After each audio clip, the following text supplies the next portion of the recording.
ഈശ്വരേറ്റവും പ്രിയപ്പെട്ടവരെ, തിരുവിഷ്ടം മീഡിയയിലേക്ക് സ്വാഗതം. ഓണം ക്രൈസ്തവർ ആഘോഷിക്കുന്നത് ന്യായമാണോ? അതിലെന്താണ് കുഴപ്പമുള്ളത്? നിരവധിയായ ചോദ്യങ്ങൾ ഈ സമയത്ത് നമ്മുടെ പക്കൽ എത്തിയിട്ടുണ്ട്.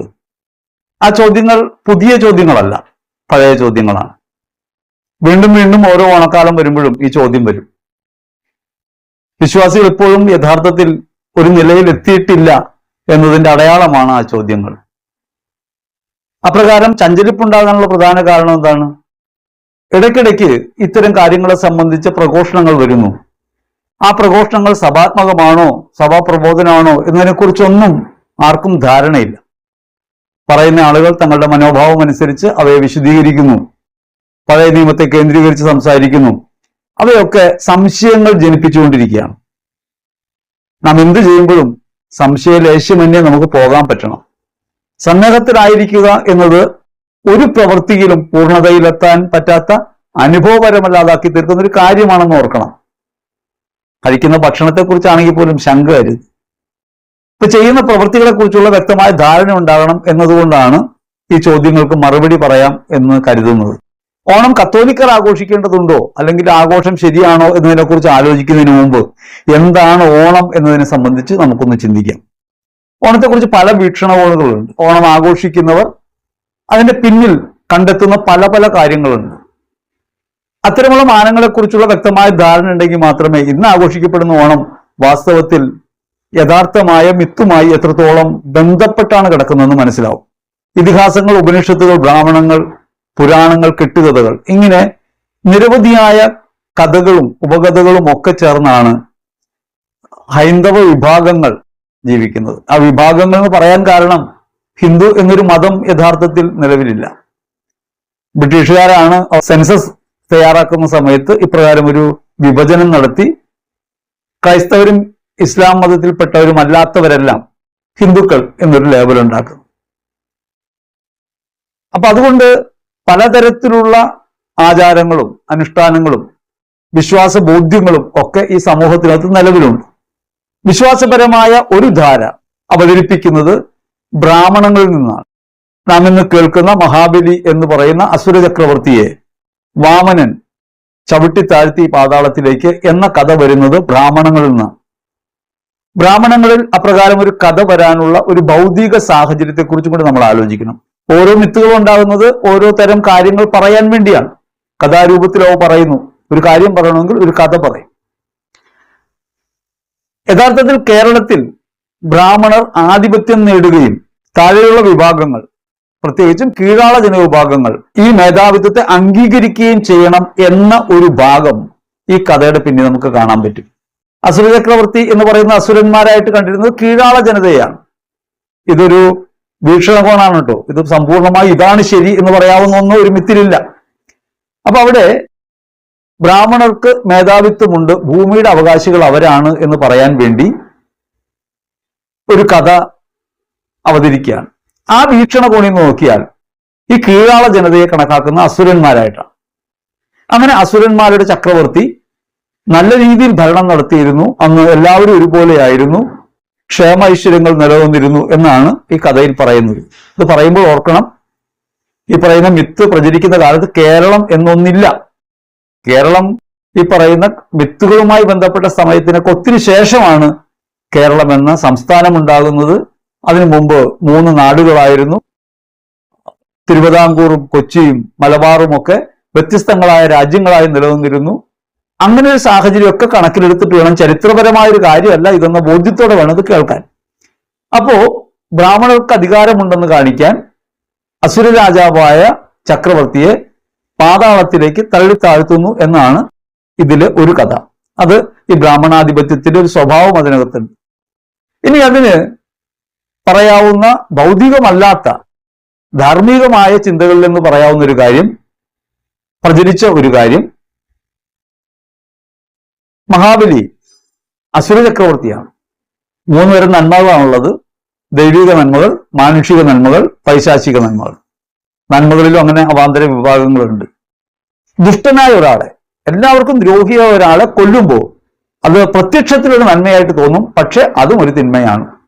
അങ്ങനെ ദുഷ്ടനായ ഒരാളെ കൊല്ലുമ്പോൾ, നിഗ്രഹിക്കുമ്പോൾ, നിഗ്രഹം എന്നാണ് പറയുക, അത് ഒരു നന്മയായിട്ടാണ് പറയുക. അത് പൈശാചിക നന്മയാണ്. തിന്മയാണെന്ന് അംഗീകരിക്കാൻ പറ്റുന്നില്ല. അയാൾ എല്ലാവരും ദ്രോഹിച്ചിരുന്ന ആളാണ്. അയാളെ ഇല്ലായ്മ ചെയ്യുമ്പോൾ അതൊരു നന്മ അതിന്റെ പുറകിലുണ്ട്. ആ നന്മ പൈശാചിക നന്മയാണ്, നേരെ നന്മയല്ല. തിന്മയ്ക്ക് പകരം തിന്മയല്ല, നന്മ. രണ്ടാമത്തെ നന്മ മാനുഷിക നന്മയാണ്. മാനുഷിക നന്മ എങ്ങനെയുള്ളതാ? അത് എന്തെങ്കിലും ലാഭേച്ഛയുള്ളതാണ്. ഇപ്പോ ആളുകൾക്ക് വീട് വെച്ച് കൊടുക്കുന്നു. ഇപ്പൊ അതൊക്കെയാണല്ലോ ഫാഷനായിട്ടുള്ളത്. ആളുകൾക്ക് വീട് വെച്ച് കൊടുക്കുന്നു. ഈ വീട് വെച്ച് കൊടുക്കുന്നതിനെ കുറിച്ച് പറയുന്നു, താക്കോൽ ദാനത്തിന് ഫോട്ടോ എടുക്കുന്നു, അതൊക്കെ പ്രചരിപ്പിക്കുന്നു. ഇത് മാനുഷിക നന്മയാണ്, ദൈവിക നന്മയല്ല. മാനുഷിക നന്മയുടെ അടിസ്ഥാനം എന്താണ്? എനിക്കൊരു കാര്യം ചെയ്യാൻ കഴിയും അവരിന് വേണ്ടി, ഞാനത് ചെയ്തു കൊടുക്കുന്നു. എന്റെ ഔദാര്യം കൊണ്ട് ഞാൻ അവരിന് വേണ്ടി ഒരു നന്മ ചെയ്യുന്നു. ഇത് മാനുഷിക നന്മയാണ്. പുറകിൽ പ്രശസ്തിയുടെ ഒരു ലക്ഷ്യമുണ്ട് എന്ന കാര്യം ഓർക്കണം. അത് മാനുഷിക നന്മയാണ്. ഇനി ദൈവിക നന്മ എങ്ങനെയാണ്? ഇത് നിനക്ക് അവകാശപ്പെട്ടതാണ്, ഞാൻ നിനക്കിത് ചെയ്തു തരേണ്ടതായിരുന്നു, ഇത് എന്റെ കഴിവല്ല, ദൈവം ചെയ്യാൻ ഏൽപ്പിച്ച കാര്യമാണ്. യേശുക്രിസ്തു എല്ലാ തിന്മകളിൽ നിന്നും നമ്മെ മോചിപ്പിക്കുന്നതിനും സൽപ്രവർത്തികൾ ചെയ്യുന്നതിനും തീഷ്ണതയുള്ള ജനതയെ തനിക്ക് വേണ്ടി വിശുദ്ധീകരിക്കുന്നതിനുമായി നമ്മെ പ്രതി തന്നെ ബലിയർപ്പിച്ചു. ആ ബലിയുടെ യോഗ്യതയാലാണ് ഈ നന്മ പ്രവൃത്തി എന്ന് പറയുന്ന നന്മയാണ്. ആ നന്മ അവാർഡ് മേടിക്കുന്ന നന്മയല്ല, പ്രശസ്തി മേടിക്കുന്ന നന്മയല്ല. അത് വെളിച്ചത്ത് വരാതിരിക്കുന്ന ഒരു നന്മയാണ്. ചെയ്യുന്ന പ്രവൃത്തി മറ്റൊരാൾ അറിയാതിരിക്കാൻ പ്രത്യേക ശ്രദ്ധയോടെ ചെയ്യുന്ന കാര്യമാണ്. അതാണ് യഥാർത്ഥത്തിൽ ദൈവിക നന്മ. അതിൽ നിന്നൊന്നും പ്രതീക്ഷിക്കുന്നില്ല, ഒരു ദൈവാനുഗ്രഹം പോലും പ്രതീക്ഷിക്കുന്നില്ല. അത് ചെയ്യാനുള്ള കടമ ചെയ്യുന്നു എന്ന് ദാസ്യ മനോഭാവത്തിലുള്ള പ്രവൃത്തിയാണ്. അപ്പൊ നന്മകൾ ഇങ്ങനെയാണ്. അതിൽ പൈശാചിക നന്മയായിരുന്നു ഈ മഹാബലിയുടേത് എന്നാണ് ഇവിടെ വിവക്ഷിക്കുന്നത്. കാരണം ആ ചെയ്യുന്ന പ്രവൃത്തികളിലൊക്കെ ഈ നന്മ ചെയ്യുന്നതിന്റെ അഹങ്കാരം മഹാബലിക്ക് ഉണ്ടായിരുന്നു എന്നാണ് അത്തരത്തിൽ ചിന്തിക്കുമ്പോൾ പറയുന്നത്. അങ്ങനെ ഈ പൈശാചിക നന്മ പ്രവർത്തിച്ചിരുന്ന, അല്ലെങ്കിൽ നന്മകളൊക്കെ ചെയ്യുന്നതിന്റെ അടിസ്ഥാന സ്വഭാവം അവനവനെ തന്നെ ഉയർത്തുക, അഹങ്കാരമാണ് എന്ന് വന്ന സമയത്താണ് വാമനൻ അവതരിക്കുന്നത് അത്രേ. അങ്ങനെ മഹാവിഷ്ണു ഒരു ബ്രാഹ്മണ ബാലന്റെ വേഷത്തിൽ വരുന്നു. ഇനി ബ്രാഹ്മണ ബാലന്റെ വേഷത്തിൽ വന്നിട്ട് 3 അടി മണ്ണ് ചോദിക്കുന്നു തപസ് ചെയ്യാൻ. യഥാർത്ഥത്തിൽ മഹാബലി സ്വർഗീയ നന്മയിൽ, ദൈവിക നന്മയിലായിരുന്നു പറയേണ്ടത്, ഈ ഭൂമി മുഴുവൻ അങ്ങയുടേതാണല്ലോ എന്നാണ് പറയേണ്ടത്. പക്ഷെ അങ്ങനെ പറയാതെ മഹാബലി അളന്നെടുത്തുകൊള്ളാൻ പറയുകയാണ്. അപ്പോ ഈ ഭൂമി എന്റേതാണെന്നാണ് മഹാബലി പറഞ്ഞതിന്റെ ചുരുക്കം. അതിലൊരു അഹമുണ്ട് എന്നാണ് ഈ കഥ വിവക്ഷിക്കുന്നത്. വാമനൻ 3 ചുവടുകൾ വയ്ക്കുന്നു. ആദ്യത്തെ 2 ചുവട് വെച്ച് കഴിയുമ്പോൾ മഹാബലിക്ക് കാര്യം ബോധ്യമാവുന്നു. ഇത് സർവാധികാരിയായ ഒരാളാണെന്ന് ബോധ്യം വരുന്നു. അതുകൊണ്ട് മഹാബലി ശിരസ് താഴ്ത്തുന്നു. ശിരസ് താഴ്ത്തുമ്പോൾ മഹാബലിയെ ചവിട്ടി പാതാളത്തിലേക്ക് താഴ്ത്തുന്നു. ഇത് ഒരു നന്മ പറയാൻ വേണ്ടി, ദൈവിക നന്മയുടെ മഹാത്മ്യം പറയാൻ വേണ്ടി ഇതിനകത്ത് ചേർക്കുന്ന ഒരു കഥയാണ്. ഇതെല്ലാം കഥയുടെ വിവിധങ്ങളായ വീക്ഷണങ്ങളാണ്. ഇതൊന്നും യാഥാർത്ഥ്യമല്ല, കഥയാണ് എന്ന കാര്യം ഹൃദയത്തിൽ ഉറപ്പിക്കണം. ഇത് എല്ലാവരും ആഘോഷിക്കുന്ന ആഘോഷവുമല്ല. ഇന്ത്യയിൽ എല്ലായിടത്തും ഓണമില്ല. കേരളത്തിലാണ് ഓണം ആഘോഷിക്കുന്നത്. മറ്റു പലയിടങ്ങളിൽ ഹോളിയും ദീപാവലിയൊക്കെ അതുപോലെ ആഘോഷിക്കുന്നുണ്ട്. നമ്മുടെ നാട്ടിൽ ദീപാവലിയോ ഹോളിയോ അങ്ങനെ ആഘോഷിക്കപ്പെടുന്നില്ല. പ്രാദേശികമായ കഥകൾ അതിന്റെ കൂടെ ഉണ്ട്. ഇനി മറ്റൊന്ന് കാർഷികമായ മേഖലയിലുണ്ടായ ചില കാര്യങ്ങളുമായി ബന്ധപ്പെട്ടാണ്. പഞ്ഞമാസം കടന്നു പോകുമല്ലോ, കർക്കിടകമൊക്കെ വരുമ്പോൾ പഞ്ഞമാസം ആകുമ്പോൾ ഇവിടുത്തെ കർഷക തൊഴിലാളിക്ക് ജീവിക്കാൻ നിവൃത്തിയില്ലായിരുന്നു. അങ്ങനെ ജീവിക്കാൻ നിവൃത്തിയില്ലാതിരുന്ന ഈ കർഷക തൊഴിലാളിയെ അടുത്ത ഘട്ടത്തിലേക്ക് പണിക്ക് വിളിക്കുമ്പോൾ അവർ വരാൻ ഇടയാകണമെങ്കിൽ അവരെ പ്രീണിപ്പിക്കണം. അതിനുവേണ്ടി അവർക്ക് ഒരു കോടി കൊടുക്കുന്നു, ഒരു ഊണ് കൊടുക്കുന്നു. അത് സ്വീകരിക്കുമ്പോൾ അവര് ഈ തമ്പുരാനുമായി രമ്യതയിലാവുന്നു. അങ്ങനെ തിരുമേനിമാർക്ക് വേണ്ടി പണിയെടുത്തിരുന്ന പാവപ്പെട്ട മനുഷ്യരെ പ്രലോഭിപ്പിക്കാൻ ചെയ്തിരുന്ന ഒരു കാര്യമായിട്ട് അങ്ങനെ ഒരു വെർഷൻ ഉണ്ട്. അങ്ങനെ പലതരത്തിലാണ് നമുക്ക് ഓണത്തെ കാണാൻ പറ്റുക. ഇനി മറ്റൊരു തരത്തിൽ ഒരു സാംസ്കാരിക ഉത്സവം എന്ന നിലയ്ക്ക് ഓണം ആഘോഷിക്കപ്പെടുന്നുണ്ട്. അതിന് ഈ പറഞ്ഞ മഹാബലിയുമായിട്ടും അല്ലെങ്കിൽ വാമനുമായിട്ടും ഒന്നും വലിയ കാര്യമായ ബന്ധമില്ല. അതിന്റെ പുറകിലുള്ളത് ഇതാണ്. ഇപ്പൊ നമുക്കൊരു ഭാവി പ്രതീക്ഷ, നാളെ ഒരു നന്മയുടെ പ്രതീക്ഷ പറയണമെങ്കിൽ അത് ഒരു പ്രതീക്ഷയായിട്ടാണ് പറയുന്നതെങ്കിൽ അത് കേവലം ഒരു പ്രതീക്ഷയല്ലേ എന്ന് പറയും. അത് പ്രതീക്ഷയല്ല, അത് സംഭവ്യമാണെന്ന് പറയണമെങ്കിൽ മുൻകാലങ്ങളിൽ ഇങ്ങനെ ഉണ്ടായിരുന്നു എന്ന് പറയും. മുൻകാലങ്ങളിൽ ഇങ്ങനെ ഉണ്ടായിരുന്നു, യഥാർത്ഥത്തിൽ ഉണ്ടായിരുന്നു എന്നുള്ളതല്ല, മുൻകാലങ്ങളിൽ ഇങ്ങനെ ഉണ്ടായിരുന്നു എന്ന് പറയും. അങ്ങനെ പൂർവ്വകാലത്ത് മനുഷ്യർ ഒന്നുപോലെ ജീവിച്ചിരുന്ന ഒരു കാലം ഉണ്ടായിരുന്നു, നമുക്ക് അങ്ങോട്ടാണ് എത്തേണ്ടത് എന്ന് പറയുമ്പോൾ അത് കുറച്ചുകൂടി എളുപ്പമുണ്ട്. ഒരു പുരോഗമനത്തെക്കാൾ ഒരു റിവൈവലിസം, ഒരു പുനരുദ്ധാരണമാണ് പലപ്പോഴും മനുഷ്യർക്ക് എളുപ്പത്തിൽ മനസ്സിലാകുക. അപ്പൊ അതുകൊണ്ട് ഭാവി പ്രതീക്ഷയായ ഒരു നല്ല കാലത്തെക്കുറിച്ച് പറയാൻ വേണ്ടി പൂർവ്വകാലത്ത് എല്ലാവരും ഒന്നുപോലെ ജീവിച്ചിരുന്ന ഒരു കാലം ഉണ്ടായിരുന്നു എന്ന ഒരു ചിന്തയാണ് സാംസ്കാരികമായ ഉത്സവമായിട്ട് നിലകൊള്ളുന്നത്.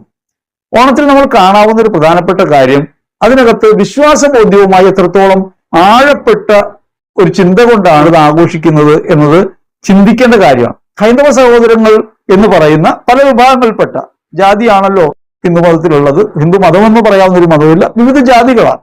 അംബേദ്കർ അങ്ങനെ പറയുന്നുണ്ട്, ജാതികളേ ഉള്ളൂ. ഈ ജാതികളിൽ നമുക്ക് കാണാൻ പറ്റും താഴ്ന്ന ജാതിക്കാരാണ് അധികം ഈ ഓണം ആഘോഷിക്കുന്നത്. ബ്രാഹ്മണർ ഇത് ആഘോഷിക്കുന്നില്ല. തൃക്കാക്കരയപ്പൻ എന്ന് പറയുന്ന വാമനെ കുറിച്ച്, വാമനന്റെ ക്ഷേത്രത്തിൽ ഉത്സവത്തിൽ ഈ കേരളീയർ ആരും പങ്കെടുക്കുന്നില്ല, വളരെ കുറച്ച് ആളുകൾ പങ്കെടുക്കുന്ന ഒരു കാര്യമാണ്. ക്ഷേത്രാചാരവുമായി ബന്ധപ്പെട്ട ഒരു ആഘോഷമല്ല ആ നിലയ്ക്ക് ഓണം. ഓണത്തെ നമുക്ക് കാണാൻ കഴിയുന്ന എന്താണ്? ഓണത്തിൽ എല്ലാവരും ഒന്നു ചേരുന്ന പൂക്കളവും പൂവിടിയും ഒക്കെയായി, പുലികളിയും നൃത്തനൃത്യങ്ങളും ഒക്കെ ആയിട്ട് ആളുകൾ ആഘോഷിക്കാൻ ഒന്നു ചേരുന്ന സ്ഥലം. ഒപ്പം തന്നെ വിശാലമായ സദ്യയൊക്കെ ഒരുക്കി പരസ്പരം സാഹോദര്യവും സ്നേഹവും ഒക്കെ പ്രകടിപ്പിക്കുന്ന ഒരു കൂട്ടായ്മയുടെ ഉത്സവം എന്ന നിലയ്ക്കാണ് സാംസ്കാരിക നിലവാരത്തിൽ അത് ആഘോഷിക്കപ്പെടുന്നത്. അപ്പോൾ ഓണത്തിന് ഇത്തരം ഭാഗങ്ങളുണ്ട് എന്ന കാര്യം ഓർക്കണം. ഓണം ഒരു ഹൈന്ദവ ആരാധനയുടെ ഭാഗമായിട്ട് ബന്ധപ്പെട്ട കാര്യമാണെന്ന് പറയാൻ ഉറപ്പില്ല. കാരണം അത് എല്ലായിടത്തും ഇല്ല.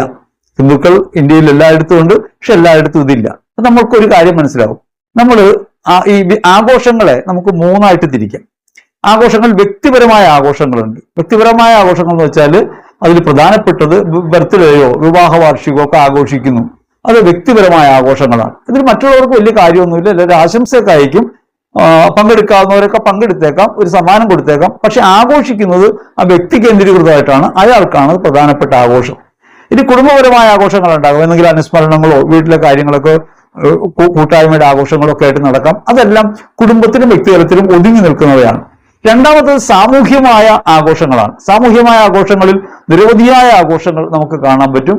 പലയിടത്തും അത്തരത്തിലുള്ള ആഘോഷങ്ങൾ നിലനിന്നിരുന്നു എന്ന് നമുക്കറിയാം. വള്ളംകളി പോലുള്ള കാര്യങ്ങൾ, അതേപോലെ മത്സരങ്ങളൊക്കെ ആയിട്ട് ബന്ധപ്പെട്ട നിരവധി ആചാരങ്ങൾ. ആ സാമൂഹ്യമായ ആചാരത്തിന്റെ ഒരു ഭാഗം ഈ ഓണത്തിനുണ്ട്. സാംസ്കാരികം എന്ന് പറയുമ്പോൾ അതിലൊരു ഭാഗം ഓണത്തിനുണ്ട്. ഇനി അടുത്തത് വിശ്വാസപരമായ ആഘോഷങ്ങളാണ്.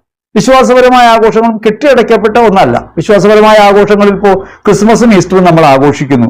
ക്രിസ്മസും ഈസ്റ്ററും പോലെ വിശുദ്ധരുടെ തിരുനാളുകൾ ഒക്കെ നമ്മൾ ആഘോഷിക്കുന്നുണ്ട്.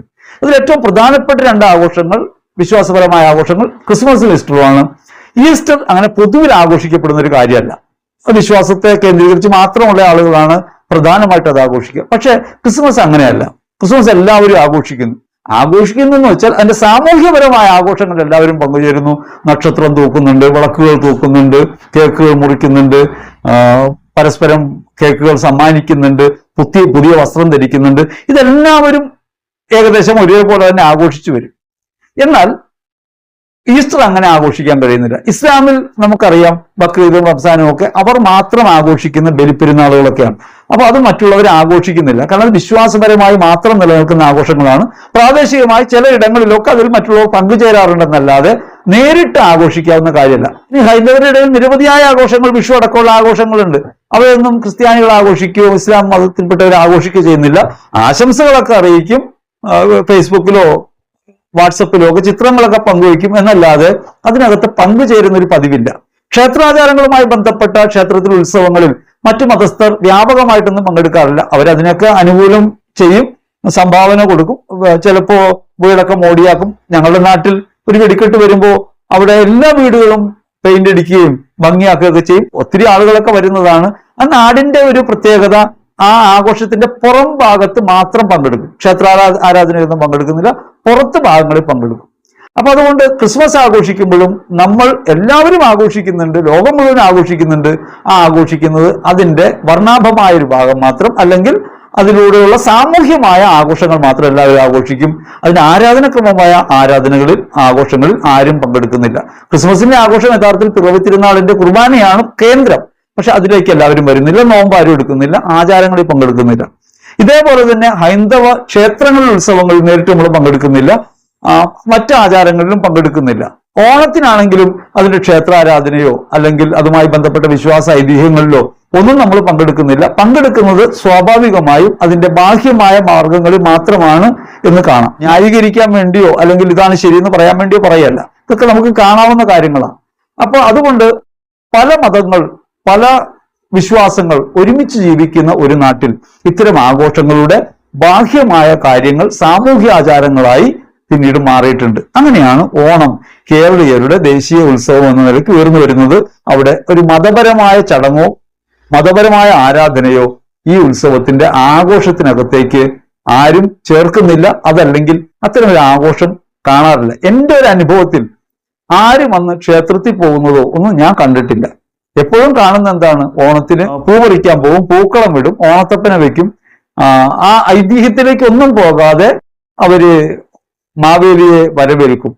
ഇതാണ് സാധാരണ ചെയ്ത് കാണാറുള്ളത്. ഇത് വിശ്വാസപരമായ കാര്യമൊന്നുമല്ല ഞാൻ പറഞ്ഞത്, നിലനിൽക്കുന്ന ചില സാഹചര്യങ്ങൾ പറഞ്ഞതാണ്. കേരളത്തിൽ ഇന്ന് നിലവിലുള്ള ഓണം പഴയ കാണം വിറ്റ് ഓണം എന്നുകാരുന്ന കാര്യമോ വിശ്വാസമായ കാര്യമോ മിത്തുമായി ബന്ധപ്പെട്ട കാര്യമല്ല.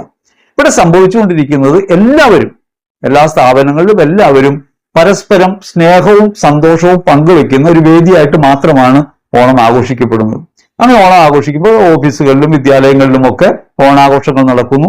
ഇപ്പൊ ക്രിസ്മസിന്റെ ആഘോഷങ്ങളും അങ്ങനെ വിദ്യാലയങ്ങളിൽ നടക്കുന്നുണ്ട്. അവിടെ ക്രിസ്മസ് സമ്മാനങ്ങൾ കൈമാറുക, ക്രിസ്മസിന്റെ ആഘോഷ ദിനത്തിൽ ഒരു കരോൾ സംഘടിപ്പിക്കുക എന്നുള്ളതൊക്കെ ഇപ്പൊ സാമൂഹ്യമായി ഏറെക്കുറെ എല്ലായിടത്തും കേരളത്തിലെങ്കിലും നിലവിലുണ്ട്. ഉത്തരേന്ത്യയിലൊന്നും അത്തരം ആഘോഷങ്ങൾ വ്യാപകമല്ല എന്ന കാര്യം അറിയണം. അവിടെയൊക്കെ ഈ മതമൗലികവാദം ശക്തി പ്രാപിച്ച ഇടങ്ങളിൽ ഇതൊന്നും സാധ്യമല്ല. അപ്പൊ ഇതാണ് സാമാന്യമായി ഓണത്തെക്കുറിച്ച് പറയാനുള്ള ഒരു കാര്യം. ഇനി അതിന്റെ ഐതിഹ്യപരമായ കാര്യങ്ങളിൽ ചില പെശകുകൾ നമുക്ക് കാണാൻ പറ്റും. അതായത് വാമനൻ 5ാമത്തെ അവതാരമാണ്, 6ാമത്തെ അവതാരമാണ് പരശുരാമൻ. പരശുരാമൻ മഴുവറിഞ്ഞുണ്ടായ കേരളത്തിലാണ്. അങ്ങനെ പരശുരാമൻ ഉണ്ടാക്കി എന്ന് പറയുന്ന ഒരു കേരളത്തിൽ എങ്ങനെയാണ് അതിനു മുമ്പുള്ള അവതാരമായ വാമനൻ വരുന്നതും മഹാബലിയെ ചവിട്ടിത്താഴ്ത്തുന്നതും ചോദ്യമൊക്കെ ഉണ്ട്. ഇത് മിത്താണെന്ന് മനസ്സിലാക്കണം. മിത്തിന്റെ ലക്ഷ്യം, എല്ലാ മിത്തുകളുടെയും ലക്ഷ്യം അതിനകത്ത് പറഞ്ഞിട്ടുള്ള ഒരു കാര്യത്തെ പ്രൊജക്ട് ചെയ്യലാണ്. അപ്പൊ നേരത്തെ ഈ മിത്തിനുണ്ടായിരുന്ന ഒരു അബദ്ധധാരണ ഇങ്ങനെ മഹാബലിയെ ചവിട്ടിത്താഴ്ത്തുന്നു, അതുകൊണ്ട് അസുര നിഗ്രഹം എന്നതാണ് ഉണ്ടായിരുന്നത്. അതിന്റെ പുറകിൽ പ്രവർത്തിച്ചിരുന്ന ഒരു പ്രധാനപ്പെട്ട കാര്യം കീഴാളരെ താഴ്ത്തുന്ന, വാമനർക്കാണ് ഭൂമി എന്ന് പറയുന്ന ഒരു കാര്യം പ്രൊജക്ട് ചെയ്യാൻ വേണ്ടി ആയിരിക്കണം അന്ന് ഈ കഥ ഉണ്ടായത്. നമുക്കറിയാം, നമ്മുടെ നാട്ടിൽ 3 തരത്തിലാണ് ഭൂമിയുള്ളത്: ദേവസ്വം, ബ്രഹ്മസ്വം, ഭണ്ഡാരവക. ഭണ്ഡാരവക സർക്കാർ വക, ദേവസ്വം എന്ന് വെച്ചാൽ ക്ഷേത്രങ്ങളുമായി ബന്ധപ്പെട്ടത്, ബ്രഹ്മസ്വം എന്ന് വെച്ചാൽ അത് ബ്രാഹ്മണരുടേത്. അപ്പൊ ബ്രാഹ്മണർക്കും ക്ഷേത്രങ്ങൾക്കുമായിരുന്നു. ക്ഷേത്രങ്ങളുടെയൊക്കെ അവകാശം കൈപ്പറ്റിയിരുന്നതും ഉപയോഗിച്ചിരുന്നതും ബ്രാഹ്മണർ തന്നെയാണ്. ഒരു കാര്യം നാം മനസ്സിലാക്കണം, ഹൈന്ദവ വിശ്വാസത്തിൽ ഉള്ള എല്ലാ ദേവന്മാരും മൈനറാണ് സർക്കാരിന്റെ കണക്കിൽ. അതുകൊണ്ട് ഭരിക്കാൻ വേറെ ആള് വേണം, മൈനറാണ്, പ്രായപൂർത്തിയായിട്ടില്ല എന്നാണ് ഇപ്പോഴും കണക്ക്. അപ്പൊ അതുകൊണ്ടാണ് ഈ ദേവസ്വം ബോർഡൊക്കെ ഉള്ളത്. അപ്പൊ അതുകൊണ്ട് ഭരിക്കുന്നത് എപ്പോഴും ബ്രാഹ്മണരായിരുന്നു. ആ ബ്രാഹ്മണരുടെ അധികാരം നഷ്ടപ്പെട്ട് അത് ദേവസ്വം ബോർഡുകളായി സർക്കാരിന്റെ കീഴിലേക്ക് എല്ലാം വരുന്നു. ഈ ഭൂമിയുടെ മേലുള്ള നേരത്തെ പറഞ്ഞിരുന്ന അവകാശം ഇന്ന് വിഭജിക്കപ്പെട്ടു. എല്ലാവർക്കും ഭൂമിയിൽ അവകാശമുണ്ട് എന്ന മാനവിക ധാരണ അല്ലെങ്കിൽ ആധുനിക ധാരണ ശക്തി പ്രാപിക്കുകയും കേരളത്തിലെങ്കിലും ഭൂപരിഷ്കരണ നിയമം നടപ്പിലാവുകയും അത് എത്രത്തോളം വിജയകരമാണെന്നല്ല നടപ്പിലാവുകയൊക്കെ ചെയ്തിട്ടുണ്ട്. അപ്പൊ അതുകൊണ്ട് ഇവിടെ ഇന്ന് നിലനിൽക്കുന്ന ഓണം ഈ പറഞ്ഞ മിത്തുകളുമായി ബന്ധപ്പെട്ട ഒരു കാര്യമല്ല. അതിൽ നിന്ന് മിത്തായിട്ട് കേരള സമൂഹം കൈക്കൊണ്ട ഒരു കാര്യം, മാവേലി നാടുവാണിടുന്ന കാലത്ത് മനുഷ്യരെല്ലാം ഒന്നുപോലെയായിരുന്നു. മഹാബലിയെ ഒരു അസുരനായിട്ട് പോലും നമ്മുടെ നാട്ടിൽ ആരും ചിന്തിക്കുന്ന പോലുമില്ല. അതൊരു കഥ മാത്രമായിട്ട് തള്ളുന്നു. മഹാബലിയെ ഏറ്റവും പ്രധാനപ്പെട്ട ഒരാളായിട്ട് കരുതുന്നു. വാമനനെ അത്രത്തോളം ഈ പറഞ്ഞ ഓണം ആഘോഷിക്കുന്നവർ കരുതുന്നുണ്ട് എന്ന് ഞാൻ കരുതുന്നില്ല. കാരണം ഇവിടെ പ്രഘോഷിക്കപ്പെടുന്ന കഥകളിലോ ആഘോഷങ്ങളിലോ ഒന്നും വാമനനല്ല പ്രധാന കഥാപാത്രം, മഹാബലിയാണ്. ഇതാണ് ഓണത്തെക്കുറിച്ച് സാമാന്യമായിട്ട് പറയാനുള്ളത്. ഇനി ക്രൈസ്തവർ ഈ വിശ്വാസം നടത്തുന്നത് ശരിയാണോ? അല്ല, ഒരു സഹോദരൻ ചോദിച്ചത്, ഈ ബാലിന്റെ ആഘോഷങ്ങളിൽ പങ്കെടുക്കുന്നവരോട് അങ്ങനെ പങ്കെടുക്കരുതെന്ന് പഴയ നിയമം പറഞ്ഞിട്ടുണ്ട്, അങ്ങനെ അന്യവിഗ്രഹങ്ങളുമായിട്ടും ആരാധനകളുമായിട്ടും ബന്ധപ്പെട്ടു പോകുന്നത് പാപകരമല്ലേ, ഓണം ആഘോഷിക്കുന്നത് പാപകരമല്ലേ എന്നാണ്. ഒരു കാര്യം നാം മനസ്സിലാക്കേണ്ടത്, പഴയ നിയമം ഒരു മതസംഹിതയാണ് മുമ്പോട്ട് വെച്ചത്. പഴയ നിയമ പശ്ചാത്തലവും പഴയ നിയമത്തിന്റെ ദൈവശാസ്ത്രവും യഹൂദ മതത്തിൻ്റെതാണ്.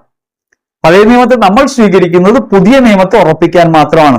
ഒരിക്കലും പഴയ നിയമത്തെ ഫോളോ ചെയ്യുന്നവരല്ല കത്തോലിക്കർ. കത്തോലിക്ക സഭ ഒരു മതമല്ല. യഹൂദ മതം ഒരു മതമാണ്, ഇസ്ലാം ഒരു മതമാണ്. ഹൈന്ദവ മതം പേരിന് അവര് മതമില്ലെന്ന് ജാതിയുള്ളെന്ന് പറയുമ്പോഴും അതിൽ സവർണ വിഭാഗം എപ്പോഴും ഒരു മതമായിട്ട് സവർണാധിപത്യം നിലനിൽക്കുന്നുണ്ട്. സവർണ മതം നിലവിലുണ്ട്.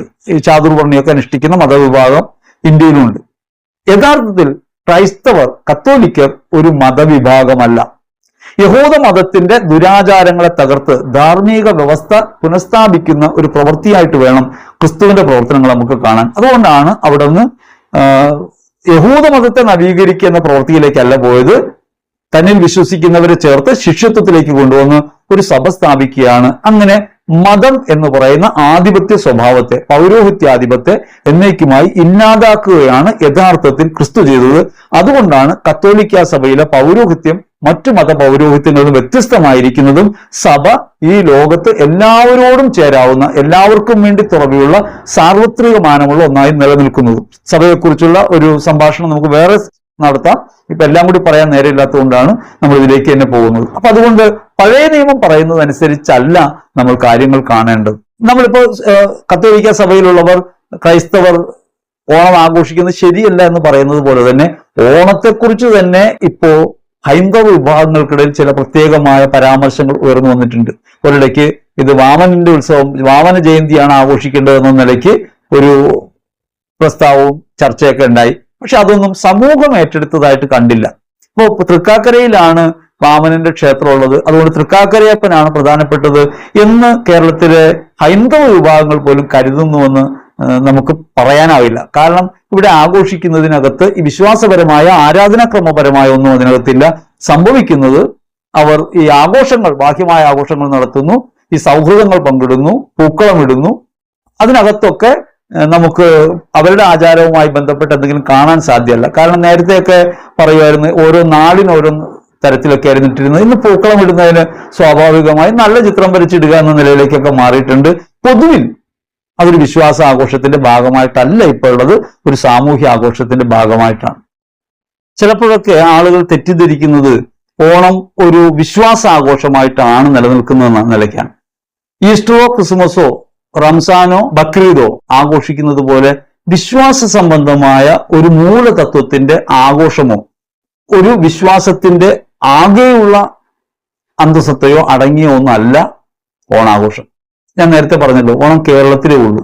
കേരളത്തിന് പുറത്ത് ആഘോഷിക്കണമെങ്കിൽ മലയാളി ചെല്ലണം, അല്ലാതെ കേരളത്തിന് പുറത്ത് ഈ ആഘോഷമില്ല. ഈ ഒരു മിത്തോ അതിലെ വാമനാവതാരമോ ഒന്നും പുറത്ത് ഇപ്രകാരം ആഘോഷിക്കപ്പെടുന്നില്ല. അത് നമുക്ക് മനസ്സിലാവേണ്ട ഒരു കാര്യം, അത് കേവലമായ ഒരു മതത്തിൻ്റെതാണെന്ന് പറയാൻ കഴിയില്ല. അതൊരു പ്രദേശത്തിന്റെ സംസ്കാരവുമായി ബന്ധപ്പെട്ട ആലോചനകളിൽ നിന്ന് രൂപപ്പെടുന്നതാണ്. അതുകൊണ്ട് മതപരമായ, വിശ്വാസപരമായ ആഘോഷങ്ങളുമായി ക്രിസ്മസോ ഈസ്റ്ററോ ആയിട്ട് തുലനം ചെയ്ത് കാണാവുന്ന ഒന്നല്ല ഓണം. ഇപ്പോ ക്രിസ്മസിന്റെ ആഘോഷങ്ങൾ നക്ഷത്രം തൂക്കലും ഭക്ഷണവും ഒക്കെ, കേക്കും വൈനും ഒക്കെ സാമാന്യമായി ആഘോഷിക്കപ്പെടുന്നുണ്ട്. പക്ഷേ വിശ്വാസം കേന്ദ്രീകൃതമായ ഒരു ആരാധനയിൽ കേന്ദ്രീകരിച്ചിട്ടാണ് നടക്കുന്നത്. കൗതാശികമായ ആഘോഷത്തോട് ചേർന്നല്ലാതെ ക്രിസ്മസ് ആഘോഷിക്കാൻ കഴിയില്ല. പക്ഷെ ഓണത്തിന് അങ്ങനെ ഒരു ബാധ്യതയില്ല. പ്രത്യേകിച്ച് ഒരു പൂജയോ അതിനെ കുറിച്ചുള്ള ഒരു കാര്യമോ ഇല്ല. ഇനി ഇങ്ങനെ പറഞ്ഞ് അതിൻ്റെയൊക്കെ പിന്നിൽ ഉണ്ടാക്കിയാൽ ചിലപ്പോൾ ഉണ്ടായേക്കും, അല്ലാതെ ഇല്ല. അങ്ങനെ പറഞ്ഞാണല്ലോ പലതും ഉണ്ടായി വരുന്നത്. ഇപ്പോൾ ഒരിടയ്ക്ക് ഞാൻ കേട്ട ഒരു കാര്യമാണ്, ഈ മതമൗലികവാദം എന്ന് പറയുന്ന ഒരു കാര്യമുണ്ട്.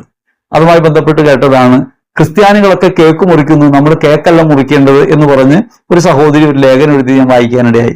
ക്രിസ്ത്യാനികളൊക്കെ കേക്ക് മുറിക്കും, നമ്മൾ കേക്കല്ല മുറിക്കേണ്ടത്, നമ്മൾ പായസം വെച്ചാൽ മതി, നമ്മൾ ഭാരതീയരാണ്, അതുകൊണ്ട് നമ്മൾ മെഴുകുതിരിയല്ല കത്തിക്കേണ്ടത്, നിലവിളക്കാണ് എന്നൊക്കെ പറഞ്ഞുകൊണ്ട് ഈ വിളക്കും മെഴുകുതിരിയും ഒക്കെ തമ്മിൽ ചേർന്ന് കലർന്നു വന്ന സാംസ്കാരിക രൂപങ്ങളാണ് നമുക്ക് കാണാൻ പറ്റണം.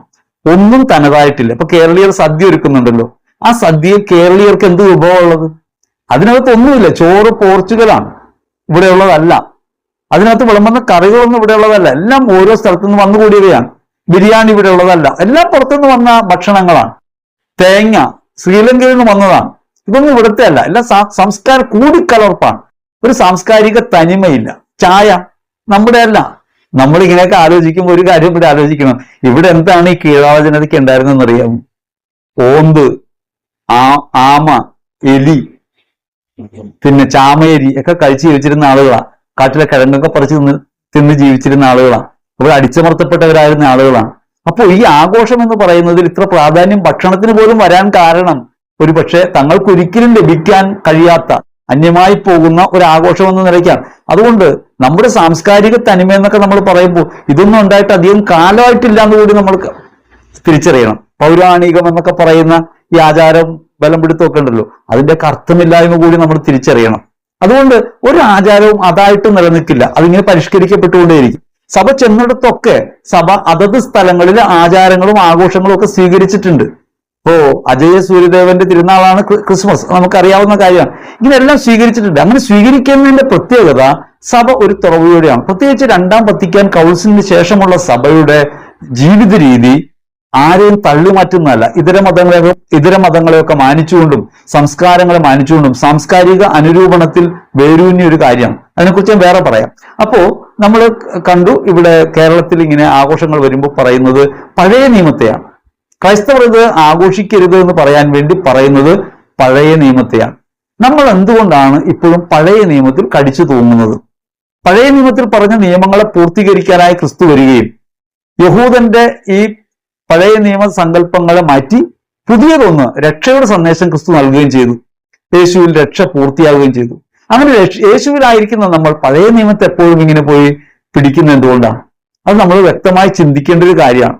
നമ്മൾ പറയുന്ന ഈ ഓണത്തിനെതിരായി ഓണം ആഘോഷിക്കരുത് എന്നതിന് കാരണമായി പറഞ്ഞിട്ടുള്ള മിക്കവാറും കാരണങ്ങൾ എല്ലാം പഴയ നിയമവുമായിട്ട് ബന്ധപ്പെട്ടാണ്. യേശുക്രിസ്തു പറഞ്ഞു എന്ന് പറഞ്ഞ ഒരിടത്ത് കാര്യമില്ല. അത് നമ്മൾ തിരിച്ചറിയേണ്ട കാര്യമാണ്. പഴയ നിയമത്തിലെ ഒരു വാക്യവും നമ്മൾക്ക് ചിന്തിക്കുന്നില്ല. കാരണം പഴയ നിയമം ക്രിസ്തുവിൽ പൂർത്തീകരിക്കപ്പെട്ടു. അതുകൊണ്ട് പുതിയ നിയമമാണ് നമ്മുടെ ചിന്തയിൽ വരേണ്ടത്. പഴയ നിയമത്തിൽ പറഞ്ഞിരുന്ന കാര്യങ്ങൾ ഒരു മതത്തിന്റെ സ്വഭാവമുള്ളതാണ്. കത്തോലിക്ക സഭ ഒരു മതമല്ല. അതുകൊണ്ട് മതത്തിന് ഈ ഭാവം ധരിക്കാൻ പറ്റില്ല. ഇനി പുതിയ നിയമത്തിൽ പറയുകയാണെങ്കിൽ 1 കൊരിന്ത്യർ ലേഖനത്തിൽ 10-ാം അധ്യായത്തിൽ 14-ാം തിരുവചനത്തിലാണ് വിഗ്രഹാരാധനയിൽ നിന്ന് ഓടി അകലുമെന്ന് പൗലോസ് പറയുന്നത്. 8 മുതലുള്ള അധ്യായങ്ങൾ വ്യക്തമായി വായിക്കുമ്പോൾ നമുക്ക് മനസ്സിലാകും, ഭൂമിയിൽ വിഗ്രഹമെന്നൊന്നില്ല എന്ന് പഠിപ്പിക്കുന്ന ആളാണ് പൗലോസ്. ഭൂമിയിൽ വിഗ്രഹമൊന്നുമില്ല എന്ന വിശ്വാസമാണ് നമ്മെ ഭരിക്കേണ്ടത്.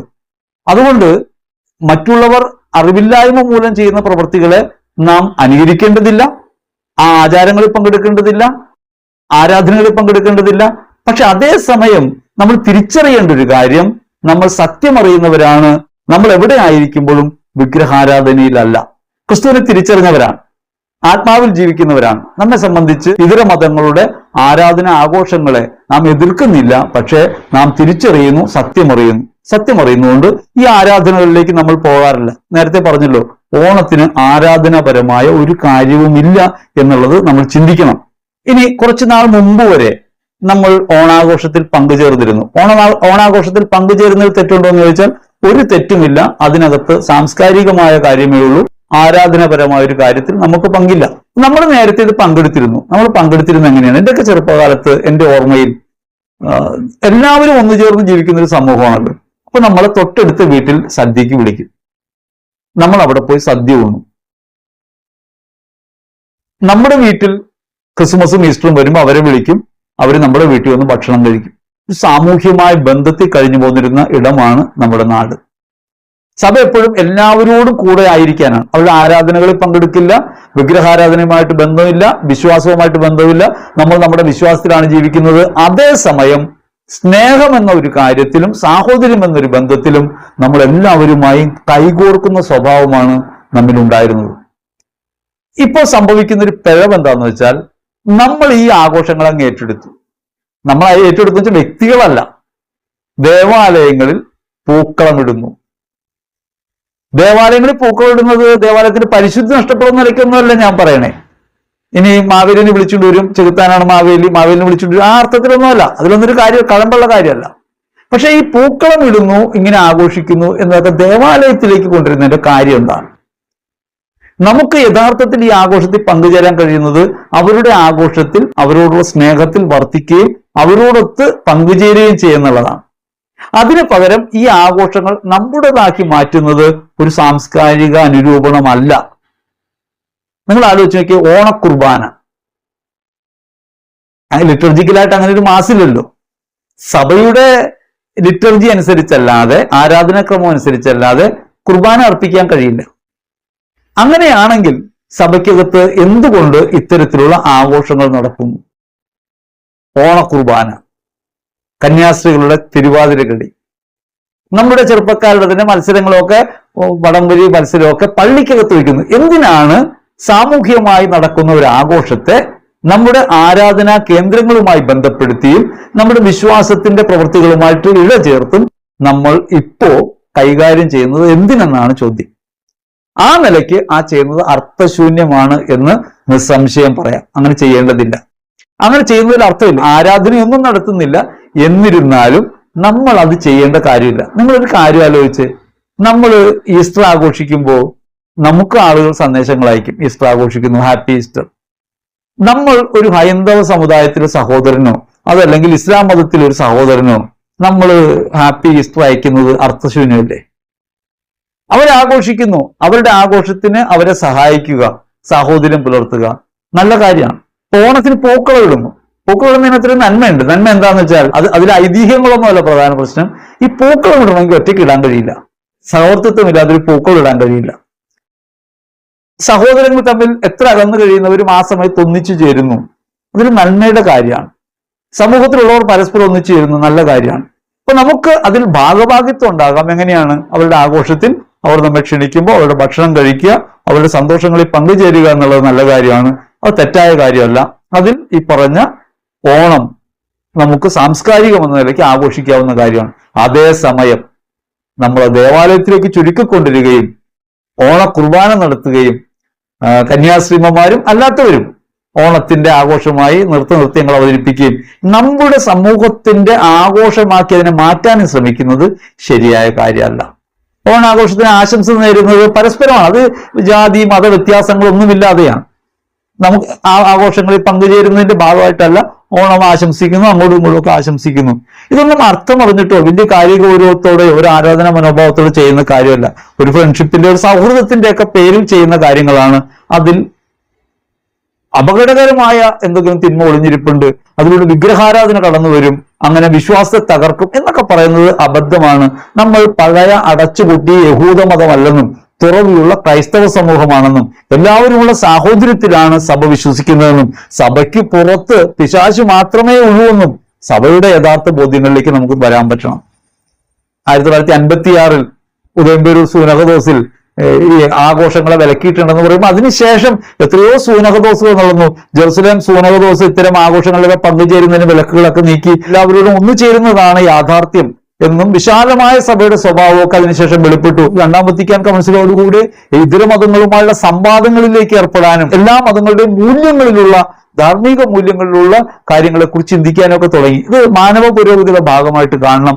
വിശ്വാസ ക്ഷയത്തിന്റെ കാര്യമല്ല. ഞാനും നിങ്ങളും വിശ്വസിക്കുന്നത് യേശുക്രിസ്തുവിലാണ്, സഭയിലാണ്, കൂദാശകളിലാണ്. ആ അടിസ്ഥാനത്തെ ഒന്നും ഇളക്കാൻ കഴിയുന്ന പ്രാപ്തിയുള്ളവയല്ല ഇത്തരം കാര്യങ്ങളും തിരിച്ചറിയണം. ഇനി സഭയ്ക്ക് സാംസ്കാരിക അനുരൂപണം നടത്തുന്ന രീതിയിൽ ചെയ്യാവുന്ന കുറെ കാര്യങ്ങൾ ഉണ്ടായിരുന്നു ഓണത്തിൽ. അതൊട്ട് ചെയ്യുന്നില്ല. ഇപ്പൊ നമ്മുടെ നാട്ടിൽ ഈ ഓണപ്പൂക്കൾ ഇടുമല്ലോ. പള്ളിയിലൊക്കെ എത്രയോ ആയിരക്കണക്കിന് രൂപ മുടക്കിയാണ് ഈ മത്സരമൊക്കെ നടത്തി പൂക്കൾ ഇടുന്നത്. ആ പൂക്കളം ഇടുന്ന കാര്യം ഓരോ കുടുംബ യൂണിറ്റുകൾ അവരുടെ യൂണിറ്റ് അതിർത്തിയിൽ ആ പണമൊക്കെ ശേഖരിച്ചിട്ട് ആ കുടുംബ യൂണിറ്റ് അതിർത്തിയിൽ മാതാപിതാക്കളില്ലാത്ത കഷ്ടപ്പാട് അനുഭവിക്കുന്ന ഓണം ആഘോഷിക്കാൻ നിവൃത്തിയില്ലാത്ത എത്രയോ കുടുംബങ്ങളുണ്ട് ഹൈന്ദവ സഹോദരങ്ങളിൽ. അവർക്കൊക്കെ ആ ഓണം ആഘോഷിക്കാനുള്ള വക കൊണ്ട് കൊടുത്തിരുന്നെങ്കിലോ, അവിടെയുള്ള കുട്ടികൾക്ക് പുത്തനെടുപ്പ് വാങ്ങിക്കൊടുത്തിരുന്നെങ്കിലോ എത്രയോ പേരുടെ കണ്ണീരിന് പരിഹാരമാകുമായിരുന്നു. ക്രിസ്തുവിന്റെ ഓണം അപ്പോഴും അങ്ങനെയാണ്. യേശുവിന്റെ ഓണം അപരന് വേണ്ടിയാണ്. അതുകൊണ്ട് മറ്റുള്ളവർക്ക് നന്മ ചെയ്യുക എന്ന പരമപ്രധാനമായ വിശ്വാസധർമ്മത്തെ നമുക്ക് പ്രഘോഷിക്കാൻ കിട്ടുന്ന ഒരു അവസരമാകുമായിരുന്നു അത്തരത്തിൽ നാം ചെയ്തിരുന്നെങ്കിൽ. ഇന്ന് നാം ചെയ്യുന്നത് യഥാർത്ഥത്തിൽ ഈ ലോകം ഒഴുകുന്നതിനൊപ്പം ഒഴുകാനുള്ള ശ്രമമാണ്. അതിനകത്ത് വിശ്വാസപരമായ ഔന്നിത്യം പ്രാപിക്കാൻ നമുക്ക് കഴിയില്ല എന്ന കാര്യം ഒരു യാഥാർത്ഥ്യം തന്നെയാണ്. ക്രൈസ്തവർ ഓണം ആഘോഷിക്കണമെന്ന് ചോദിച്ചാൽ ഓണം ആഘോഷിക്കുന്നവരോട് കൂടെ ആഘോഷിക്കുന്നതിൽ തെറ്റില്ല. ഓണാഘോഷം സ്വന്തമാക്കി എടുക്കുന്നതും ദേവാലയങ്ങളിലേക്ക് അതിനെ ചുരുക്കിക്കൊണ്ടുവരുന്നതും യഥാർത്ഥത്തിൽ കരണീയമായ കാര്യമല്ല. ആരാധനപരമായ കാര്യങ്ങളിലല്ല നാം പങ്കുചേരുന്നത്, ആഘോഷപരമായ കാര്യങ്ങളിൽ മാത്രമാണ്. അവിടെ മനഃചാഞ്ചല്യമില്ലാതെ നമുക്ക് അടുത്തുള്ള ഭവനങ്ങളുമായി അയൽവാസികളുമായി ഒന്നുചേരാനും സ്നേഹിക്കാനും സൗഹാർദ്ദത്തിൽ കഴിയാനും ഒക്കെ ഈ ഓണം എന്ന് പറയുന്ന സാംസ്കാരികമായ അതിന്റെ മൂല്യബോധം, അതായത് എല്ലാവരും ഒന്നുപോലെ കഴിയുന്ന, കള്ളവും ചതിവും ഇല്ലാതെ എല്ലാവരും ഒന്നുപോലെ കഴിയുന്ന, അത് നമുക്ക് എടുക്കാൻ കഴിയും. ആരാധനപരമായ ഭാഗം നമ്മൾ വിട്ടുകളയാണ് വേണ്ടത്. സഭ അങ്ങനെയാണ് നമ്മളെ പഠിപ്പിക്കുന്നത്. സഭയുടെ പ്രബോധനത്തിലാണ് നമ്മൾ വിശ്വസിക്കേണ്ടത്, അല്ലാതെ എവിടെയെങ്കിലും കേൾക്കുന്ന പ്രഘോഷണങ്ങളിലല്ല. ഇത്തരത്തിൽ പ്രഘോഷണങ്ങൾ മതമൗലികവാദം വളർത്താനാണ് ഉപയോഗിക്കുന്നത്. നമ്മളൊരു മതമാക്കി മാറ്റാനുള്ള ശ്രമമാണ്. നമ്മളൊരു മതമല്ല, നമ്മൾ വിശ്വാസ സമൂഹമാണ്, യേശുവിന്റെ ശിഷ്യരാണ്. ലോകത്തിന് മുഴുവനും വേണ്ടി ക്രിസ്തുവായി സ്വയം അർപ്പിക്കുന്നവരാണ്. ഈ ബോധ്യമാണ് നമുക്കുണ്ടാകേണ്ടത്. അത്തരത്തിൽ ഏക ആഘോഷത്തിനകത്തും നമുക്ക് നമ്മുടെ വിശ്വാസധർമ്മത്തെ വെളിപ്പെടുത്താനാകും വിധം ജീവിക്കാൻ പറ്റണം. ഏക ആഘോഷങ്ങളെയും ക്രിസ്തുവിൽ നമുക്ക് നവീകരിക്കാൻ കഴിയണം. ദൈവം നിങ്ങളെ അനുഗ്രഹിക്കട്ടെ.